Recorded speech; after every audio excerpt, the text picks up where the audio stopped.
സങ്കീർത്തനം 73. ദുഷ്ടന്റെ ഐശ്വര്യം. ദൈവം ഇസ്രായേലിന് നല്ലവനാണ്, നിർമ്മലമായ ഹൃദയമുള്ളവർക്ക് തന്നെ. എന്റെ കാലുകൾ ഇടറാൻ ഭാവിച്ചു, എന്റെ പാദങ്ങൾ വഴുതാൻ തുടങ്ങി. ദുഷ്ടന്റെ ഐശ്വര്യം കണ്ടിട്ട് അഹങ്കാരികളോട് എനിക്ക് അസൂയ തോന്നി. അവർക്ക് തീവ്രവേദനകളില്ല, അവരുടെ ശരീരം തടിച്ചു കൊഴുത്തിരിക്കുന്നു.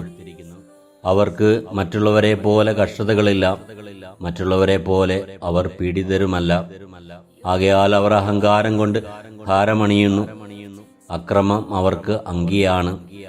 മേധസ്സു മുറ്റിയ അവർ അഹന്തയോടെ വീക്ഷിക്കുന്നു, അവരുടെ ഹൃദയത്തിൽ ഭോഷത്വം കവിഞ്ഞൊഴുകുന്നു. അവർ പരിഹസിക്കുകയും ദുഷ്ടതയോടെ സംസാരിക്കുകയും ചെയ്യുന്നു.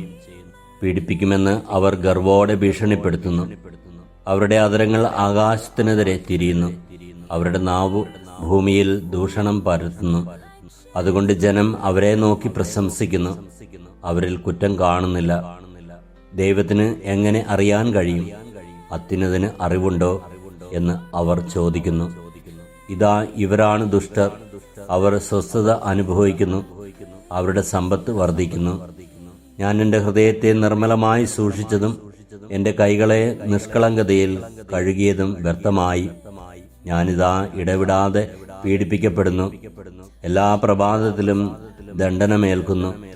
ഞാനും അവരെ പോലെ സംസാരിക്കാൻ ഒരുങ്ങിയിരുന്നെങ്കിൽ ഞാൻ അങ്ങയുടെ മക്കളുടെ തലമുറയെ വഞ്ചിക്കുമായിരുന്നു. എന്നാൽ അത് ഗ്രഹിക്കേണ്ടത് എങ്ങനെയാണെന്ന് ഞാൻ ചിന്തിച്ചെങ്കിലും അത് ക്ലേശകരമായി എനിക്ക് തോന്നി. എന്നാൽ ദേവാലയത്തിൽ ചെന്നപ്പോൾ അവരുടെ അവസാനം എന്തെന്ന് ഞാൻ ഗ്രഹിച്ചു. അങ്ങ് അവരെ തെന്നുന്ന സ്ഥലത്ത് നിർത്തിയിരുന്നു, അവർ നാശത്തിലേക്ക് വഴുതി വീഴാൻ അങ്ങ് ഇടയാക്കിയിരുന്നു. അവർ എത്ര വേഗം നശിച്ചുപോയി, ഭീകരതകളാൽ അവർ നിശേഷം തൂത്തെറിയപ്പെട്ടു. ഉണരുമ്പോൾ മായുന്ന സ്വപ്നം പോലെയാണവർ, അങ്ങ് ഉണർന്ന് അവരെ കുടഞ്ഞെറിയുന്നു. എൻ്റെ ആത്മാവിൽ കയ്പ് നിറഞ്ഞപ്പോൾ, എൻ്റെ ഹൃദയത്തിന് മുറിവേറ്റപ്പോൾ ഞാൻ മൂഢനും അജ്ഞനുമായിരുന്നു. അങ്ങയുടെ മുമ്പിൽ ഞാനൊരു മൃഗത്തെ പോലെ ആയിരുന്നു. എന്നിട്ടും ഞാൻ നിരന്തരം അങ്ങയോടുകൂടെയാണ്. അവിടുന്ന് എൻ്റെ വലതു കൈ ഗ്രഹിക്കുന്നു, ഉപദേശം തന്ന് അങ്ങനെ നയിക്കുന്നു. പിന്നീട് അവിടുന്ന് എന്നെ മഹത്വത്തിലേക്ക് സ്വീകരിക്കും. സ്വർഗത്തിൽ അങ്ങല്ലാതെ ആരാണ് എനിക്കുള്ളത്?